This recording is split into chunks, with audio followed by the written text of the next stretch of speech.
ಗೋಡೆಗಳು ಬಿರುಕು ಬಿಟ್ಟಿವೆ, ಹೆಂಚುಗಳು ಕಳಚಿ ಬೀಳುವಂತ ಸ್ಥಿತಿಯಲ್ಲಿವೆ.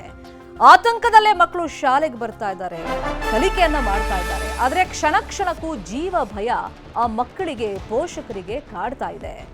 ಚಿತ್ರದುರ್ಗದ ಬೇಡರ ಶಿವನಕೆರೆ ಸರ್ಕಾರಿ ಶಾಲೆಯ ದುಸ್ಥಿತಿ ಇದು. ಈ ಬಗ್ಗೆ ನ್ಯೂಸ್ 18 ನಿರಂತರವಾಗಿ ಮಕ್ಕಳ ಜೀವಕ್ಕಿಲ್ವಾ ಗ್ಯಾರಂಟಿ ಅಂತ ಹೇಳಿ ಅಭಿಯಾನವನ್ನ ಮಾಡ್ತಾ ಇದೆ. ಬೇರೆ ಬೇರೆ ಜಿಲ್ಲೆಗಳಲ್ಲಿ ಸರ್ಕಾರಿ ಶಾಲೆಗಳ ದುಸ್ಥಿತಿ ಹೇಗಿದೆ ಅಂತ ಹೇಳಿ ತೋರಿಸ್ತಾ ಇದೆ. ಶಿಕ್ಷಣ ಇಲಾಖೆಯನ್ನ ಎಚ್ಚರಿಸ್ತಾ ಇದೆ, ಸಚಿವರನ್ನ ಎಚ್ಚರಿಸ್ತಾ ಇದೆ. ಈ ಶಾಲೆಯಲ್ಲಿ ಅಂದ್ರೆ ಚಿತ್ರದುರ್ಗದ ಬೇಡರ ಶಿವನಕೆರೆ ಸರ್ಕಾರಿ ಶಾಲೆಯಲ್ಲಿ 5 ಕೊಠಡಿಗಳಿದೆ. ಆದರೆ 2 ಕೊಠಡಿಗಳು ಅದರಲ್ಲಿ ಸಂಪೂರ್ಣವಾಗಿ ಶಿಥಿಲಾವಸ್ಥೆಗೆ ತಲುಪಿಬಿಟ್ಟಿದೆ. 1ರಿಂದ 7ನೇ ತರಗತಿಯ 63 ಮಕ್ಕಳ ಕಲಿಕೆಗೆ ಇರೋದು 3 ಕೊಠಡಿ. ಮೂಲ ಸೌಕರ್ಯಗಳೂ ಇಲ್ಲ, ಬಯಲು ಶೌಚವೇ ಗತಿಯಾಗಿದೆ. ಚಿತ್ರದುರ್ಗ ಜಿಲ್ಲೆ ಹೊಳಲ್ಕೆರೆ ವಿಧಾನಸಭಾ ಕ್ಷೇತ್ರದಲ್ಲಿ ಈ ಶಾಲೆ ಬರುತ್ತೆ.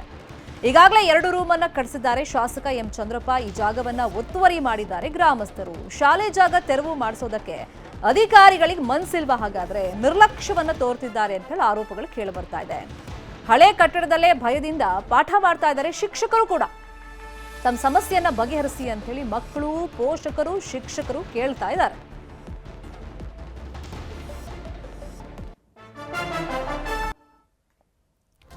ದೃಶ್ಯದಲ್ಲಿ ತೋರಿಸ್ತಾ ಇದ್ದೀವಿ, ಶಿಥಿಲಾವಸ್ಥೆಗೊಂಡಿದೆ ಶಾಲೆ. ಗೋಡೆ ಬಿರುಕು ಬಿಟ್ಟಿದೆ, ಹೆಂಚುಗಳು ಬೀಳುವಂತ ಸ್ಥಿತಿಗೆ ಬಂದಿದೆ. ಮೂಲಭೂತ ಸೌಕರ್ಯಗಳೇ ಇಲ್ಲ. ಹಿಂಗಿದ್ದ ಮೇಲೆ ಪೋಷಕರಾದ್ರೂ ಮಕ್ಕಳನ್ನ ಯಾವ ಗ್ಯಾರಂಟಿ ಮೇಲೆ ಕಳಿಸ್ತಾರೆ? ಆತಂಕದಲ್ಲೇ ಮಕ್ಕಳು ಪಾಪ ಶಾಲೆಗೆ ಬರ್ತಾ ಇದ್ದಾರೆ. 63ಕ್ಕೂ ಹೆಚ್ಚು ಮಕ್ಕಳಿದ್ದಾರೆ. 1ನೇ ಕ್ಲಾಸಿಂದ 7ನೇ ಕ್ಲಾಸ್ ತನಕ ಅಲ್ಲಿ ತರಗತಿಗಳು ನಡೀತಾ ಇದೆ. 5 ರೂಮ್ ಇತ್ತು, 2 ರೂಮ್ ಅಂತೂ ಕಂಪ್ಲೀಟ್ ಆಗಿ ಶಿಥಿಲಾವಸ್ಥೆ ತಲುಪಿಬಿಟ್ಟಿದೆ. ಶಾಸಕರು 2 ರೂಮ್ ಕೊಟ್ಟಿದ್ದಾರೆ, ಆದ್ರೆ ಅದನ್ನ ಗ್ರಾಮಸ್ಥರು ಅಕ್ವೈರ್ ಮಾಡ್ಕೊಂಡ್ಬಿಟ್ಟಿದ್ದಾರೆ ಅಂತಾನೂ ಆರೋಪ ಇದೆ. ಸರ್, ನಮಗೆ ಸ್ಕೂಲಲ್ಲಿ ಇರೋಕ್ಕೆ ಸ್ವಲ್ಪ ಭಯ ಆಗ್ತಿದೆ. ಯಾವ ಟೈಮಲ್ಲಿ ಏನಾಗುತ್ತೆ ಅಂತ ಗೊತ್ತಾಗಲ್ಲ. ಗೋಡೆ ಎಲ್ಲ ಬಿರುಗ್ಬಿಟ್ಟಿದ್ದಾವೆ. ಏನಾರ ಮಳೆ ಗಿಳೆ ಅಂತ ಬಂದಾಗ 2 ರೂಮ್ ಸರ್ ಇರೋದು. 2 ರೂಮಲ್ಲಿ ನಮಗೆ ಪಾಠ ಕೇಳೋಕ್ಕಾಗಲ್ಲ. ಅಲ್ಲಿ ಶಾಲೆಗೆ ಹೋಗೋಣ ಅಂದರೆ ಶೌಚಾಲಯ ಇಲ್ಲ. ಪಾಠ ಕೇಳೋಣ ಅಂದರೆ ಸ್ಕೂಲ್ ಮುಂದೆಲ್ಲ ಮನೆಗಳಿದ್ದಾವೆ. ನಮಗೆ ಡಿಸ್ಟರ್ಬ್ ಆಗ್ತಿದೆ ಸರ್. ಇಲ್ಲಿನ ಪರಿಸ್ಥಿತಿ ಸರ್, 2 ರೂಮ್ ಸರ್ ಇರೋದು. 2 ರೂಮ್ ಇದ್ದಾವೆ, ಗೋಡೆ ಎಲ್ಲ ಬಿರುಗ್ಬಿಟ್ಟಿದ್ದಾವೆ. ಶಾಲೆ ಎಲ್ಲ ಅಂಚೆಲ್ಲ ಒಡೆದೋಗಿದ್ದಾವೆ ಸರ್.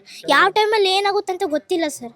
ಎಸ್ ಸರ್, ಸರ್ ಮೇಲೆಲ್ಲರೂ ಬಿದ್ದಿದ್ರು ಸರ್. ಗಾಯ ಆಗಿತ್ತು ಸ್ವಲ್ಪ ಕೈಗೆ. ಭಯ ಆಗುತ್ತೆ ಸ್ವಲ್ಪ. ಮಳೆ ಗಾಳಿಗೆ ಎಲ್ಲಿ ಅಂಚು ಬೀಳ್ತಾವ ಅಂತ ಸ್ವಲ್ಪ ಭಯ ಸರ್, ಅಷ್ಟೇ ಸರ್. ಹೆದರಿಕೆ ಆಗುತ್ತೆ ತುಂಬ. ನಮ್ಮ ವಿದ್ಯಾರ್ಥಿಗಳ ಸಂಖ್ಯೆ 63 ಒಟ್ಟು ಮಕ್ಕಳಿದ್ದಾರೆ. ಹೀಗಾಗಿ 60 ಮಕ್ಕಳಿಗೆ ಅನುಗುಣವಾಗಿ ಇರ್ತಕ್ಕಂಥವು 4 ಕೊಠಡಿಗಳು ಇದ್ವು. ಆ 4 ಕೊಠಡಿಗಳಲ್ಲಿ ಅತ್ಯಂತ ಶಿಥಿಲವಾಗಿರ್ತಕ್ಕಂಥದ್ದು 1 ಕೊಠಡಿ ಇದೆ. ಸಂಪೂರ್ಣ ಮೇಲ್ಛಾವಣಿ ಬಿದ್ದೋಗ್ಬಿಟ್ಟಿದೆ. ಗೋಡೆಗಳೆಲ್ಲ ಸ್ವಲ್ಪ ಸಮಸ್ಯೆ ಆಗಿದೆ. ಆ ಮೇಲ್ಛಾವಣಿಗಳು ಸಹ ಶಿಥಿಲ ಸ್ಥಿತಿಯಲ್ಲಿ ಇದ್ದಾವೆ. ಹಾಗಾಗಿ ಈ ಒಂದು ಸಮಸ್ಯೆಯನ್ನು ಅಧಿಕಾರಿಗಳ ಗಮನಕ್ಕೂ ಸಹ ತಂದುಬಿಟ್ಟಾಗ ಅವರು 2 ಕೊಠಡಿಗಳನ್ನು ಸ್ಯಾಂಕ್ಷನ್ ಮಾಡಿ ಹೊಸ ಕಟ್ಟಡಗಳನ್ನು ರಚನೆ ಮಾಡಿದ್ದಾರೆ. ಹಾಗಾಗಿ ಅಲ್ಲಿ ಹೋಗಲಿಕ್ಕೆ ಏನು ಸಮಸ್ಯೆ ಆಗ್ತಾಯಿದೆ ಅಂದರೆ ಶೌಚಾಲಯದ ಕೊರತೆ, ಅದು ಮುಖ್ಯವಾಗಿ ನಮಗೆ ಇದು ಕಾಣ್ತಾ ಇದೆ. ಹೊಸ ಶಾಲೆಯ ಅಕ್ಕಪಕ್ಕ ಏನಾಗಿದೆ ಅಂದರೆ ಈ ಗುಡಿಸಲುಗಳು ಆಕ್ರಮಣವಾಗಿದೆ.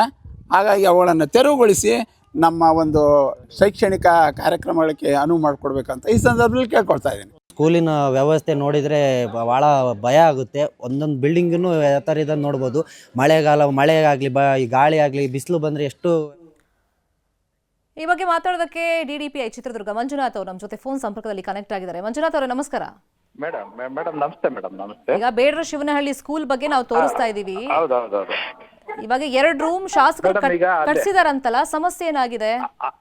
ಅಲ್ಲಿ ಏನಾಗಿದೆ ಅಂದ್ರೆ ಹಳೆ ಶಾಲೆನ ಊರಲ್ಲಿ ಇದೆ ಮೇಡಮ್. ಇನ್ನೊಂದು ನಾವು ಹೊಸ ಶಾಲೆಗಳೆಲ್ಲ ಬೇರೆ ಕಡೆ ಇದಾವೆ. ಅಲ್ಲಿ ಮಕ್ಕಳನ್ನ ಯಾರನ್ನ ಕುಂದಿಸ್ತಾ ಇಲ್ಲ. ಓಕೆ. ಹೊಸ ಶಾಲೆಗಳಲ್ಲಿ ಮಕ್ಕಳ ವಿದ್ಯಾಭ್ಯಾಸ ನಡೀತಾ ಇದೆ.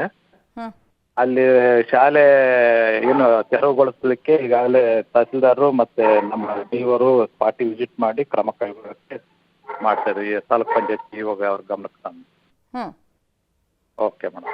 ಈಗ 2 ರೂಮ್ ಶಾಸಕರು ಕಟ್ಸಿರೋದು ಅದನ್ನ ಗ್ರಾಮಸ್ಥರೇನೋ ಅಕ್ರಮವಾಗಿ ಅಕ್ವೈರ್ ಮಾಡ್ಕೊಂಡ್ಬಿಟ್ಟಿದ್ದಾರೆ ಅಂತಾನೂ ಒಂದು ಆರೋಪ ಇದೆ. ಅದ್ರ ಬಗ್ಗೆ ಗಮನ ಇದೆಯಾ ನಿಮ್ಗೆ?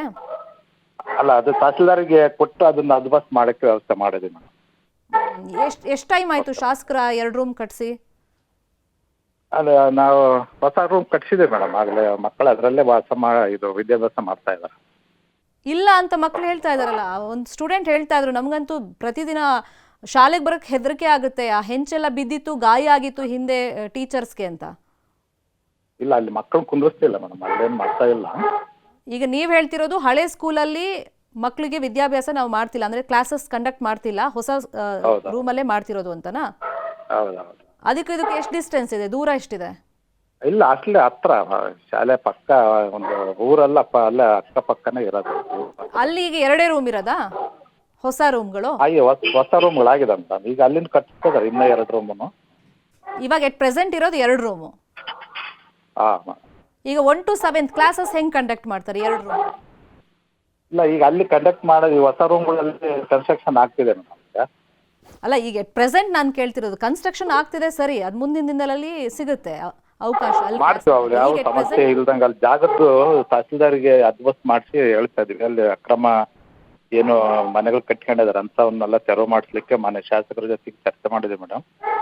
ಆನಂತರ ಈಗ ತಹಸೀಲ್ದಾರಿಗೆ ಅಡ್ವಸ್ಟ್ ಮಾಡಲಿಕ್ಕೆ ಕೊಟ್ಟಿದ್ದೀವಿ.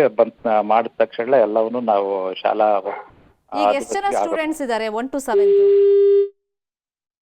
ಸೊ ಇದು ಮಂಜುನಾಥ್ ಅವ್ರ ಮಾತು. ಸಮರ್ಪಕವಾಗಿ ಉತ್ತರ ಮಾಡೋಕ್ಕೆ ಅವ್ರು ರೆಡಿ ಇಲ್ಲ, ಉತ್ತರ ಕೊಡೋದಕ್ಕೆ ರೆಡಿ ಇಲ್ಲ, ನುಣುಚ್ಕೊಳ್ಳುವಂಥ ಪ್ರಯತ್ನ ಮಾಡ್ತಾ ಇದ್ದಾರೆ, ಆ ರೀತಿ ಉತ್ತರಗಳನ್ನು ಕೊಡ್ತಾ ಇದ್ದಾರೆ. ಆಲ್ರೆಡಿ 2 ಕೊಠಡಿಗಳೇನು ಹೊಸದಾಗಿ ಕಟ್ಟಿಸಿದ್ದಾರೆ ಶಾಸಕರು. ಸೊ ಅದರಲ್ಲಿ ಈಗ ಆಲ್ರೆಡಿ ನಾವು ಕ್ಲಾಸಸ್ಗಳನ್ನು ಮಾಡ್ತಾ ಇದ್ದೀವಿ. ಈಗ ಒಂದು ಸತಿ ಹೇಳ್ತಾರೆ ಇನ್ನೊಂದು 2 ರೂಮ್ಸ್ ಕಟ್ಟಿಸ್ತಾ ಇದ್ದೀವಿ ಅಂತ, ಮತ್ತೊಂದು ಸತಿ ಹೇಳ್ತಾರೆ ಗ್ರಾಮಸ್ಥರು ಅಲ್ಲಿ ಅಕ್ರಮವಾಗಿ ಅಕ್ವೈರ್ ಮಾಡ್ಕೊಂಡ್ಬಿಟ್ಟಿದ್ದಾರೆ, ಅದನ್ನು ತೆರವು ಮಾಡಿದ ಮೇಲೆ ನಾವು ಬಿಲ್ಡಿಂಗ್ ಕಟ್ಟಿಸ್ತೀವಿ ಅಂತ ಹೇಳ್ತಾ ಇದ್ದಾರೆ. ಒಂದು ಕ್ಲಾರಿಟಿ ಇಲ್ಲ ಅವ್ರ ಮಾತಲ್ಲಿ.